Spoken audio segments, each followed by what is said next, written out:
Good morning, Brian. Good morning, Leslie. Good morning. Good morning. Hey, Kate. Kia ora. Okay. So 9 o'clock, we will make a start, and I've asked the volunteers, and Martin has offered to do our karakia this morning. So,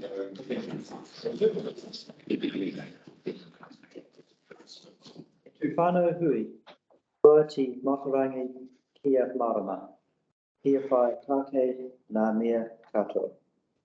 Tū mai tū taka. Aroha atu, aroha mai, tātu ea tātu katoa.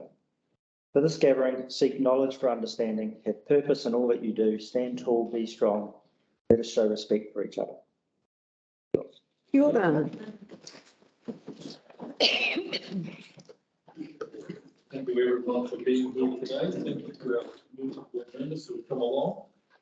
We've got apologies noted from Councillor Grant, Councillor Morrissey, and Councillor Gottlieb. Are there any other apologies?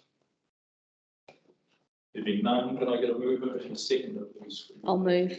I'll second. And thank you. Are there any conflicts of interest that need to be declared? There being none, we'll move to item 2.1.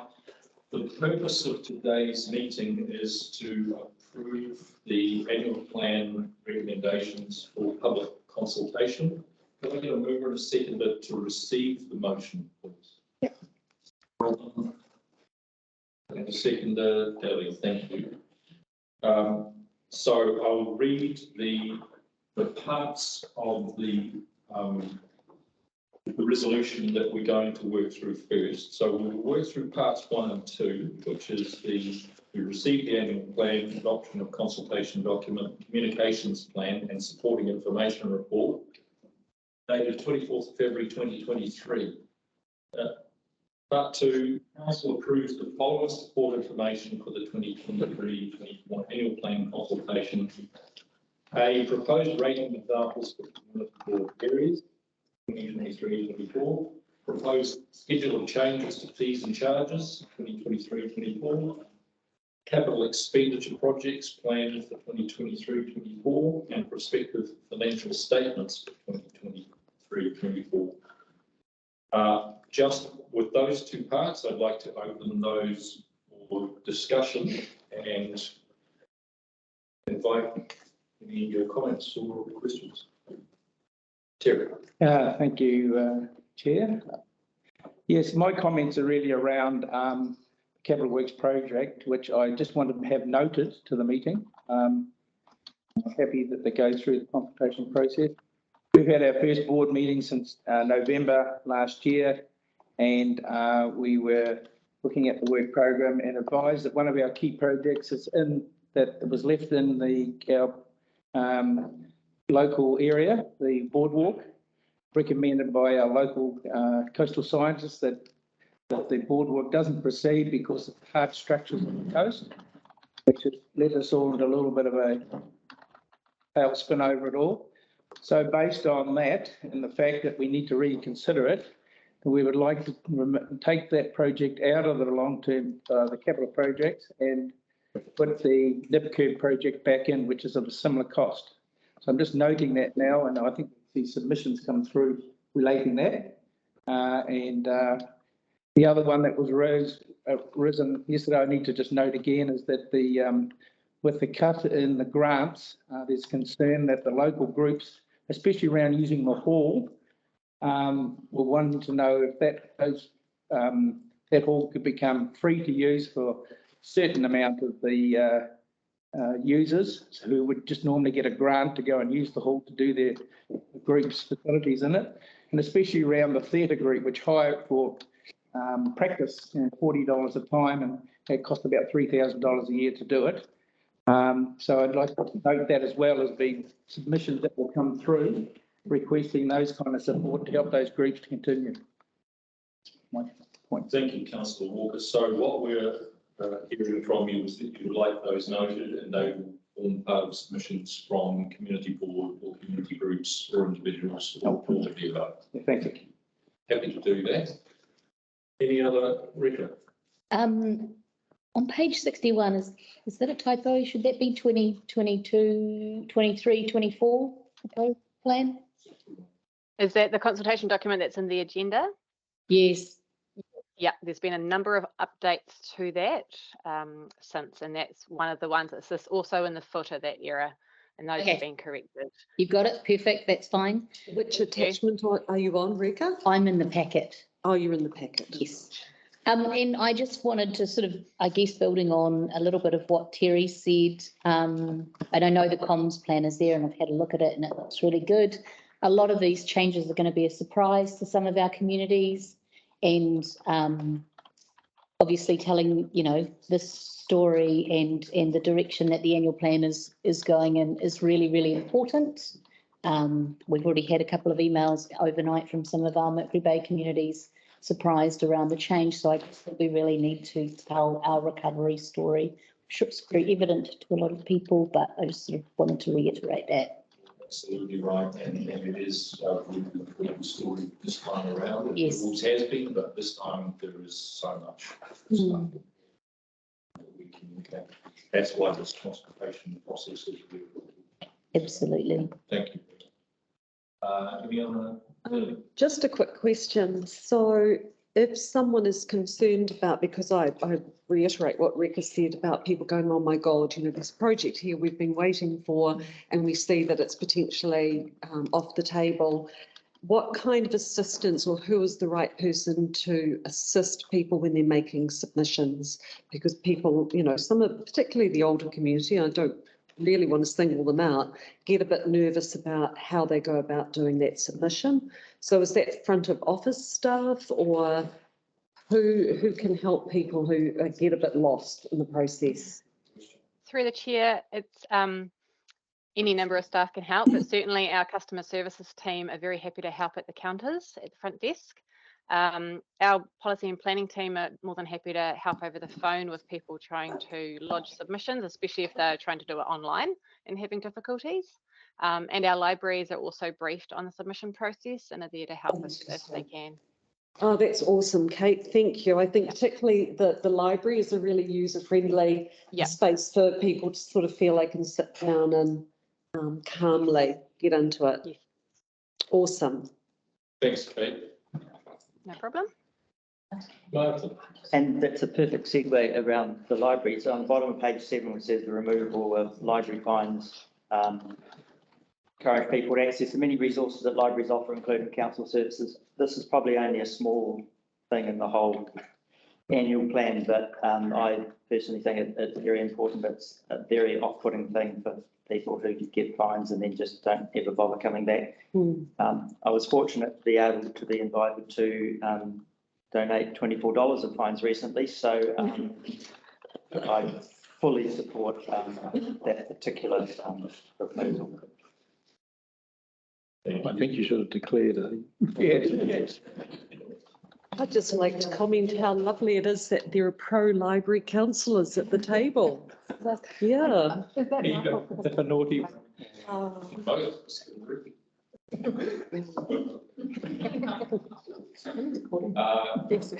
So my understanding at the moment, we're talking about item 2, not item 3. Is that right? So items 1 and 2. Yeah. Okay. Okay.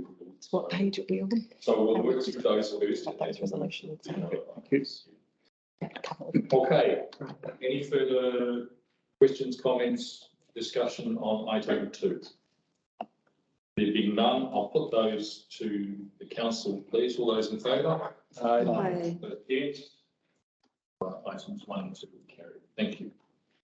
Item 3, the council approves the consultation document and the communications plan attached to this report as the basis for a public consultation on the 2023-24 annual plan. So mover and a seconder for those, Juanita? Yes. Sorry. Oh. So we can have discussion. So mover and a seconder for item 3, please. I have it, Ellie mate. and Terry, Yep. thank you. I'll open this up for discussion. Councillor River, please. Yes, thanks. I have 2 concerns regarding the consultation document. The first is relates to a rate increase of 11.4%, which is a district-wide rate increase. But the majority of ratepayers will be experiencing a significantly higher increase than that. And I say that because the majority of ratepayers are residential ratepayers in all our population centres. So in Thames, we're talking 13.73%. And whilst the headline for the district is 11.4, the reality is that it's for Thames, it's going to be 13.7. And Whitianga, it's 14.02 or something like that, which are big numbers and much bigger than 11.7. And I believe that the consultation document at least should reflect something of that for which relates to the majority. I understand that farmers it'll be less, down at 10% or whatever, but there's not as many farmers as there are people who own a house. So I think that's a shortcoming in the document as it stands. So we can speak to that, Kate. Yes, just want to add too that there have been a number of changes to the consultation document that's included in the agenda. So that's been circulated to you separately, I think on Monday it was, which incorporates a number of further changes. Following up on Councillor Revell's comments, which we received yesterday, we support and have some proposed wording that we could insert onto page 8. I'm happy to share my screen if you would like to see what we're proposing at this stage. Thanks, Kate. Okay. It's not pretty. Sorry, my computer is taking a moment to share. Okay.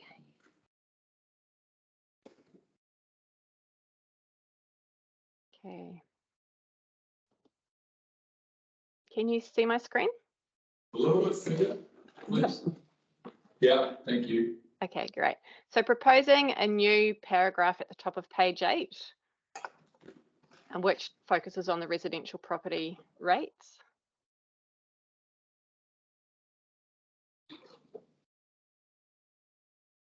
And scroll down, Kate. And then a table, we still, this is subject to finance being able to get some of this data for us, but hopefully would be able to include a table which would be similar to one that's in there now for the district average, but showing an example for each of the community board areas.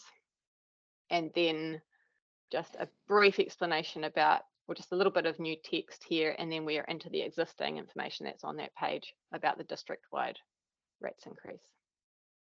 Thank you. Thank you.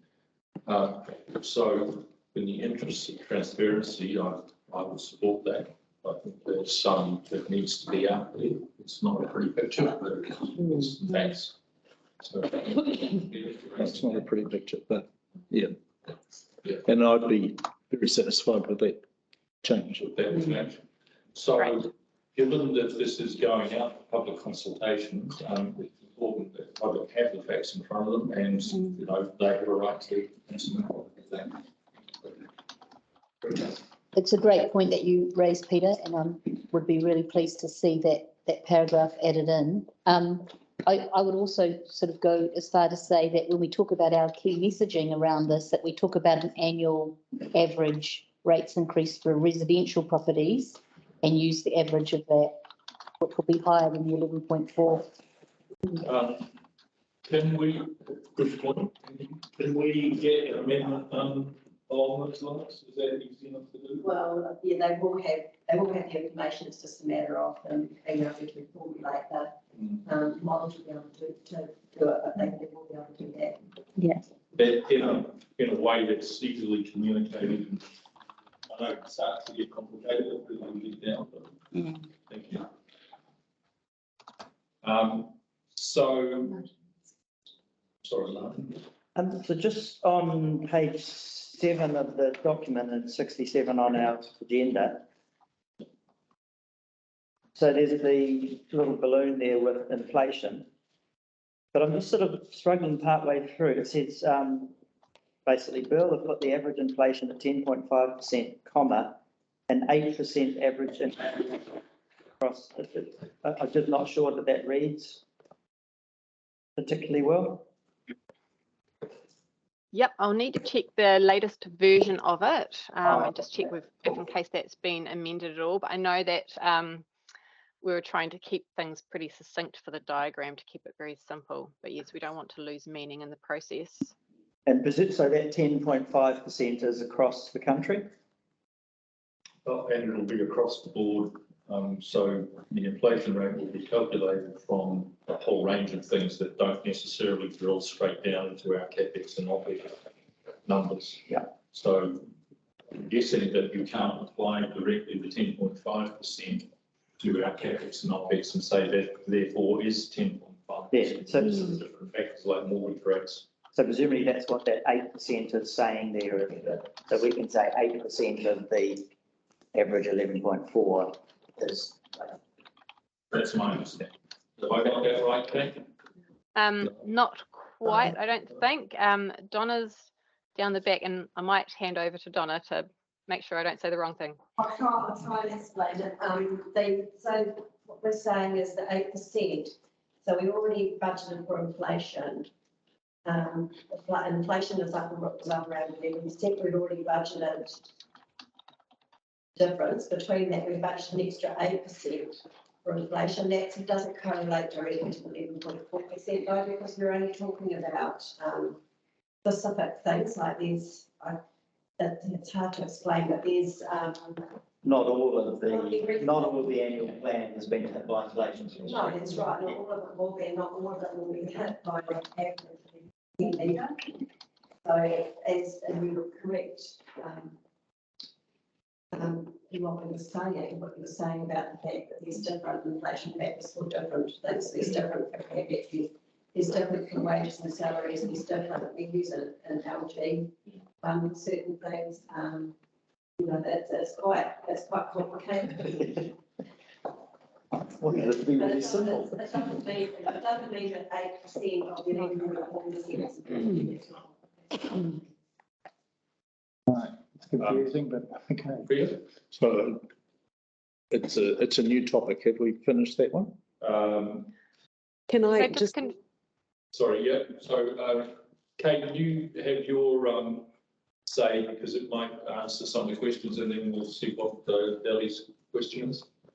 I was just wondering, I've just checked with the up-to-date version of the consultation document, and that bubble on inflation is still the same as it reads as what you've got in the agenda. So just wanting to, just confirm whether we need to tweak that, if you want us to relook at it for understanding and sense, or if it makes sense now that you've had that further explanation from Donna. I'm happy to have flagged it and I'm not seeing how it could be changed. Are we comfortable to leave that as it is? just the one thing for me, and it's just a little pedantic thing, is that the percentages are represented by the words percent, and the symbolism and the infographic is the bubble dot. And I think it's more compelling when you see the percentage sign, it draws your eyes to it if that's what people are looking for, that information. I just don't like the words percent in that bubble.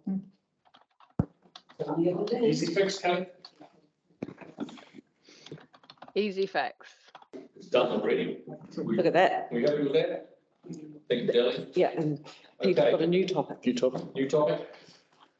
My second major concern is, and this came out in a conversation with Kate yesterday, is of our 11.4% rate increase, 5.5% of it, so 5.5 of the 11.4 relates to waste and our changes in waste contract. And I think that's really significant. And I think therefore, on the page that we've just been looking at, where we've got supply chain demand, so it's headed up, why are your rates increasing? Why are my rates increasing? We should be absolutely calling out there waste and what we're doing with waste.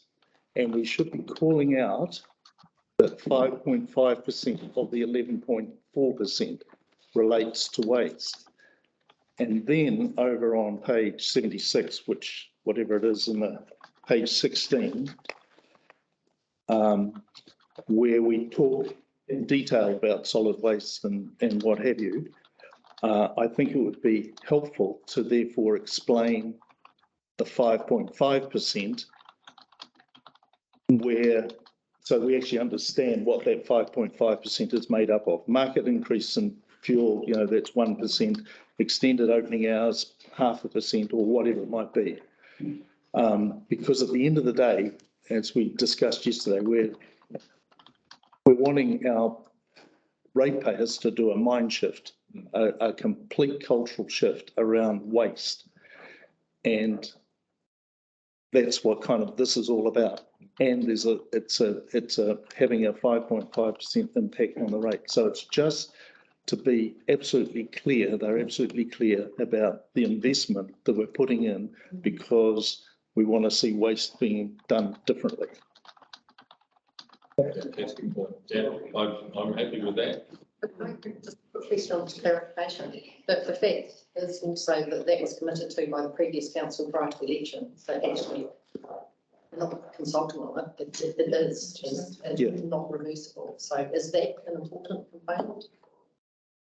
I think there's a good story to tell though as well. I endorse what Peter's saying about the explanation, but also that ultimately this will reduce our gas to landfill by setting up this new, we're going to feel a bit of pain at first as we set up this new system, but it's got long-term. I think that's where the consultation comes in, or the discussion with our community. It's selling a good story. It's a pathway that we are taking, which has a cost at the early stages, but it's a pathway towards improvements and changes, which were set in place by the previous council, but we have to continue as this council, and it's not easy getting there. And I think in what Aidan's saying too, it came very strong through the LTP that rubbish and recycling was important. So this is just following on. And I just concur with what Peter's saying too, was raised at our meeting why the different charges, and it doesn't really show in there that the extra charges because there's an extra pickup over the Christmas period in those 3 areas. I think Mickery Bay, Toraponi and Whangamata. So it wasn't clear in the package that we could see that why the charges were different. So just maybe if that's also explained a little bit. More clarity around that and more transparency around the component, waste component in the overall picture. Is that what I'm hearing? Yeah, I think it's helping people understand. It's giving understanding. Just like we're talking about inflation, we can't change inflation, you know, but it helps people understand. This is a big jump. When we look at this is a big jump, and people will look at this very strongly. But if this is the turning point, like Deli says, to have a far more focus on local control of waste and looking around recycling, I think this is an opportunity as long as we do it. And some of that management of cost is in the hands of the residents and ratepayers themselves, not in the rates component, but in the pay-as-you-throw component. So that's some of the messaging that we are having, or going to have as discussions with our communities, probably needs to focus on that. If this is in your hands, how much you pay. Yeah. We want their voices. So just to clarify for us, I think those are really good points that are raised, in particular the impact, the 5.5% that Councillor Hill identified going into that diagram, because that is a big component of the rate increase. That just gives the explanation, really. There's no consultation on that, that just gives the explanation. And then on page 16, we're asking for a little bit more, because there is a little bit of words in that grey box at the top, but we just want to highlight that a little bit more. To help give more understanding that of what that left-hand, what both sides really, the impact of both sides. So I guess the one tiny bit that concerns me, which is part of the spectrum as well, is where you've got these numbers of the options 86, 76%, 67%, and you know we probably end up somewhere in the middle. That some of that is discretionary.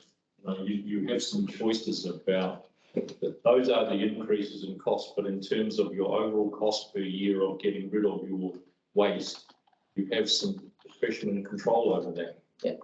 So And your point being that overall, you potentially could pay less if you decide to bury everything in your backyard, etc. Not an option. Not an option. Record it? I will, if I can just intervene, I will just need to check with the key staff involved with those solid waste numbers and checking. We've got a really tight time frame to get new data and included into the consultation document and designed up and turned around in time for consultation with a weekend in between. So yeah, I'll just raise that as we'll certainly explore this and see what additional information we can add in. I just don't want to overpromise. Yeah, Thanks, in particular, I think the diagrams are going to be a key one, so. Yes.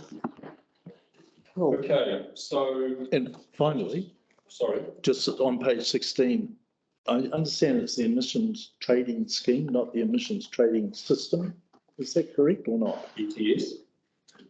Scheme, I think. So on the right, under government levies, we talk about the emission trading system. Schemes. And I think it's somewhere else in the document as well. So it might be helpful to do a search and replace on that. Well spotted, Councillor. Martin. So on page 12 of the document, 72 of our agenda, there's talking about the Collins Street redevelopment, and then it says bracket stormwater, wastewater and water. And then the next paragraph starts with Collins Street upgrade roading reinstatement. I guess I just struggle with the idea that it's redevelopment, because it's really just, as Councillor Sinclair pointed out, it's really just infrastructure replacement. We're not redeveloping the road. Has that discussion and decision been made, or is that still underway? Well, I'm more thinking about the actual, the terminology of it. The word. Because if people see redevelopment, They immediately So you think think renewal or upgrade? hanging plants, playgrounds, well, not playgrounds, but, all that kind of stuff, rather than just, hey, we're replacing these really old dodgy pipes. I don't know. Renewal. Perception. Yeah, go renewal. Collins Street renewal. Yeah, renewing. And then the bottom paragraph says, if you support that, then the capital budgets for that in 23-24 will be zero. But up above it says currently 250,000 is retained. Topics. Because so we. Thank you, Nigel. Yeah, it looks perfect. Because then that's the plan it's done and Thanks. So we've got Collins Street Road and reinstatement, and then we're going to change redevelopment to redevelopment. Just special renewal is a good word, but it may not be quite accurate. Yeah. Renewal on because. We'll go check that with. But we'll find another word. The naming of it, I think, has come from what was in the capital expenditure project list. It's how those projects have been named. But it is about the Three Waters infrastructure primarily. So we could call it Collins Street infrastructure. Please don't call it Three Waters infrastructure. Yeah. No. Yeah. Red flag. Yeah. Red flag. Okay. Further discussion on item 3? If not, I'll put the motion. Please, all those in favour? Those against? Items carried. Item 4, delegates approval to the Chief Executive Officer to make minor Chief Executive, take that officer, to make minor amendments to the documents identified in resolutions 2 and 3 above. I don't need to move it. Okay, so mover and seconder, please, Terry and Rita, thank you. All those in favour? Aye. Terry, thank you. Item 5 approves the publicly notified consultation exercise on the proposed 23-24 plan with a submission period from 8 a.m. Tuesday, 14th of March 2023 to 11:59 p.m. Monday, 10th of April. Mover and seconder, please. Yep. Robin, sorry. Do we need to put 2023 in the end of April? Most probably do. Just leave it open forever. Yeah. Oh, okay. Gosh. Just be. Okay, so mover and seconder, we had Robin and, Billy? Yep. Thank you. All those in favour? Aye. Carried. Thank you. All right. Can I just say? No, you can't. You stole my speech the other day. Oh. I'm going to Okay. thank all the team, Donna and the team. Thank you so much for all the hard work. I know you've been really under the pump in doing this, and thank you so much for doing a fantastic job. yeah, well. You Well rock, done. Kate. Well Yeah. done. Well, I just know the conversation we had yesterday afternoon with Kate, and to turn up this morning and have a new paragraph and all that sort of thing, I think fantastic work, guys. Thank you very Thank much. Thank you. Yeah, bravo. I'll declare the meeting closed. Thank you, everyone. Thank you.